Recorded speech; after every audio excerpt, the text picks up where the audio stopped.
Hey everyone, today I wanted to go over some of the easiest tricks to save $10,000 or any amount.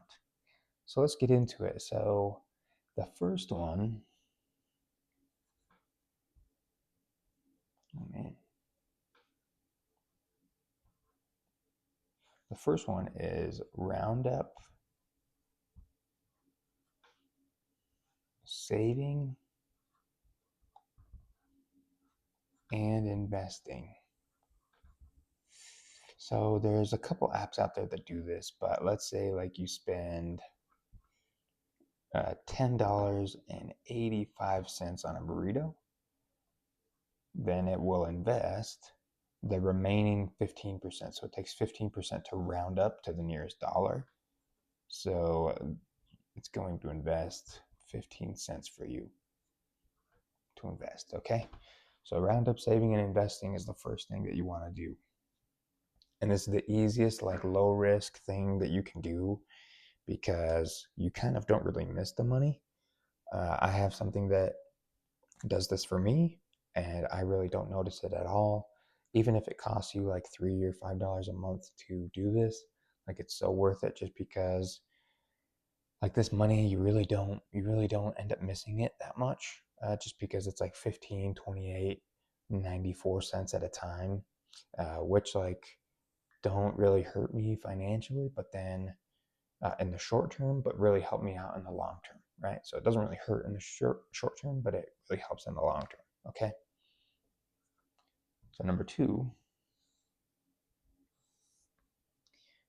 is tracking. So tracking apps specifically. So again, there's a couple. I'll put apps. So there's a couple apps that do this as well, but you really want to track like subscriptions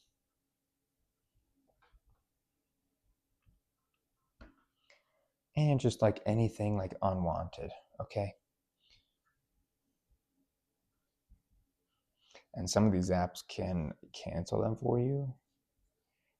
I cancel. So some of these apps can cancel like your subscriptions or just any like unwanted spending or whatever. Definitely like keep track of this because sometimes you don't even know like how much you're spending on specific apps. You may not be using them to their full extent. You may have thought that they would be a good investment, but they're not. So subscriptions can really eat into your savings, right? So even if it's like $50 a month or $15 a month or $100 a month or whatever that you could save, like definitely invest into something that will help you track this. Okay.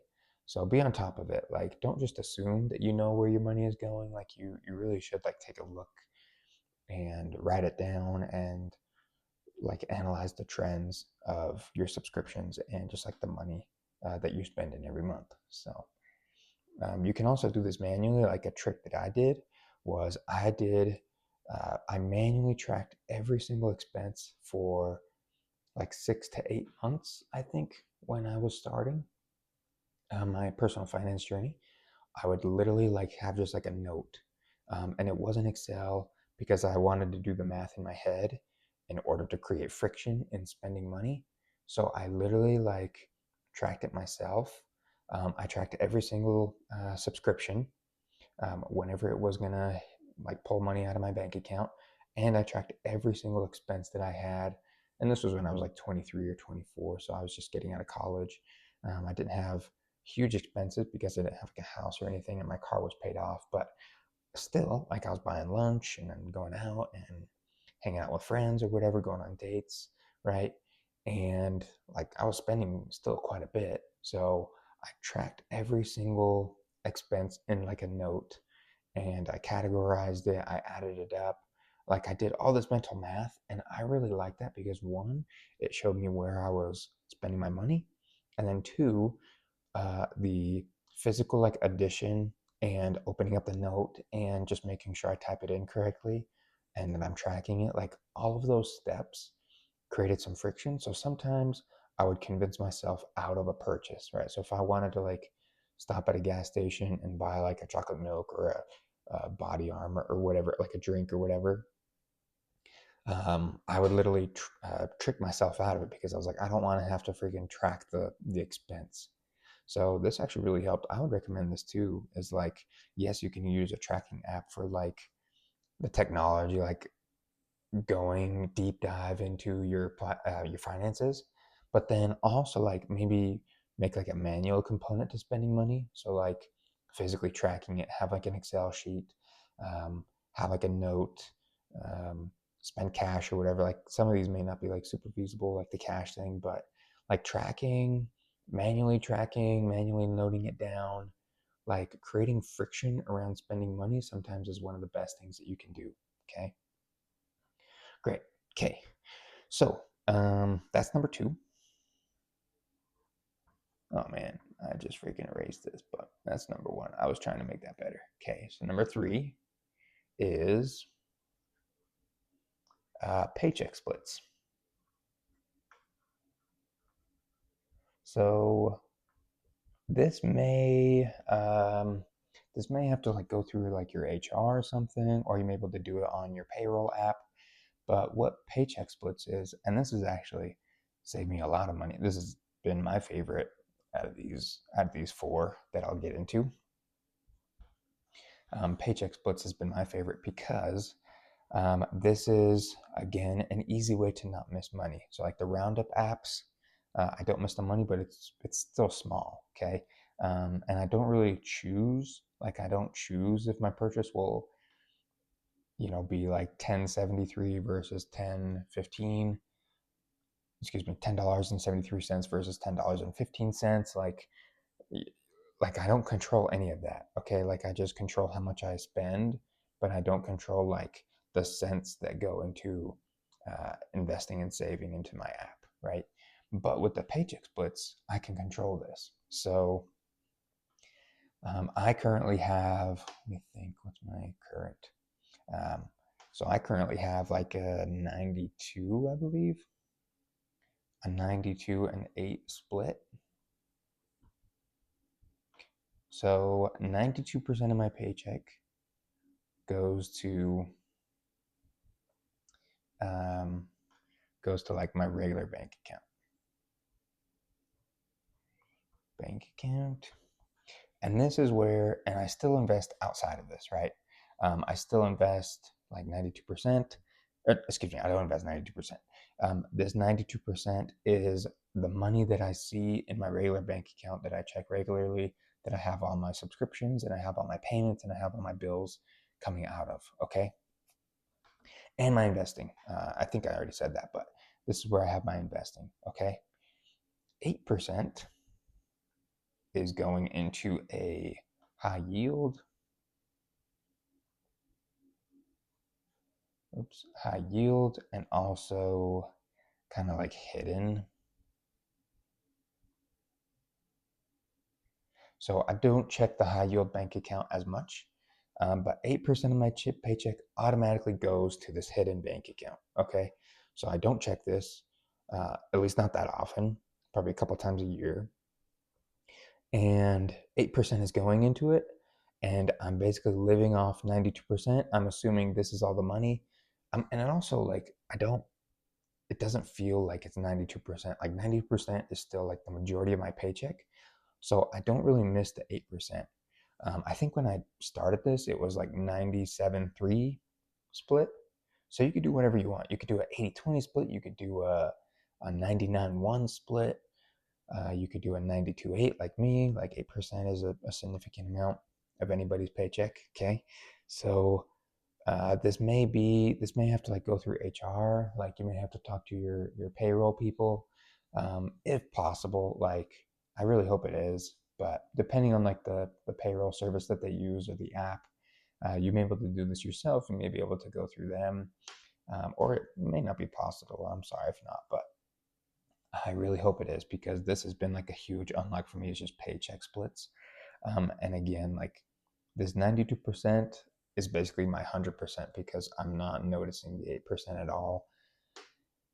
So definitely get to a level where like this doesn't like hurt you. So the saving number doesn't hurt you, but it's kind of a stretch. But also like you could be like, 92% of my pay, like that's fine. I can live off of that, and then the 8% I'll just never touch. Um, so yeah, that's kind of what I think about this one, and it's really good. So hopefully this one is it. Again, this has been my favorite one so far. And then the last one is just pretty similar.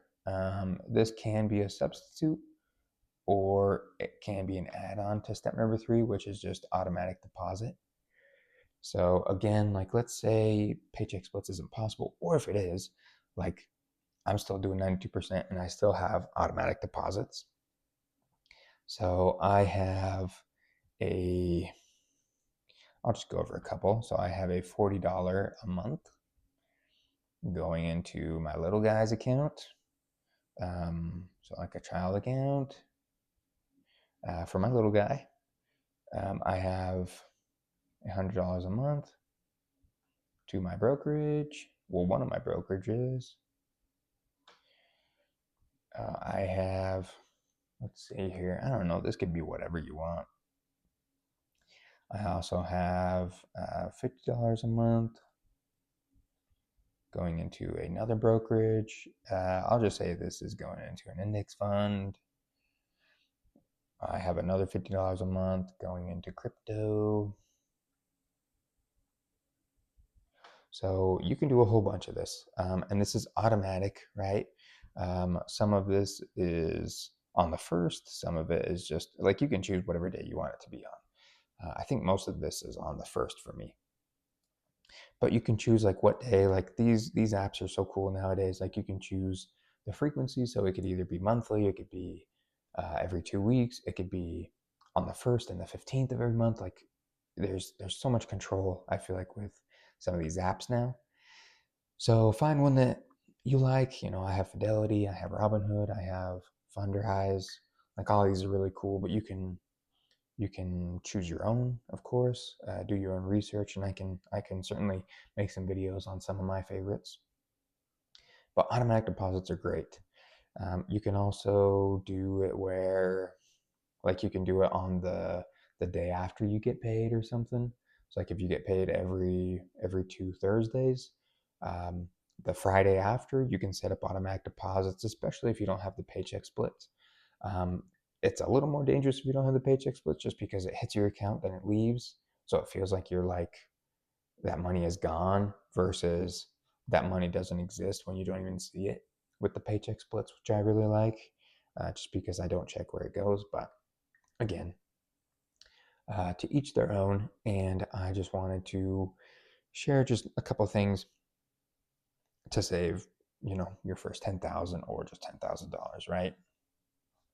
But if you do all of these things and you're, aggressive, of course, you're not overdoing it, because nothing is worse than like overdoing investing and then having to sell your investments to cover some costs. Like I've been there and it sucks, and I don't want you to be there. So kind of work your way up. So start out with, you could do all 4 of them, but like start out with like a lower number and then just kind of push up and push up and push yourself a little bit more. And you'll see that you actually really will enjoy it. I think it's really cool to see just like my money build up in my Roundup app, my tracking app. That's kind of like that's kind of like up to par now. But at the beginning, it was cool to like cut this expense and cut that expense. I was like, crap, I freaking forgot that subscription or whatever. It was really cool. The paycheck splits was also really nice. When I discovered this, it was a total game changer. And then automatic deposits, like I just have this on repeat as well, just every month for the last so many years. So hope these help. Again, like push yourself, challenge yourself, start small, do your research, so you can just kind of, yeah, like Google any of these terms and you can find some cool articles or find some steps. Like if you put this into an AI, you can find some steps on how to set these up. But I hope this helps, and let me know in the comments which one's your favorite. So thanks everybody. Hope this helped.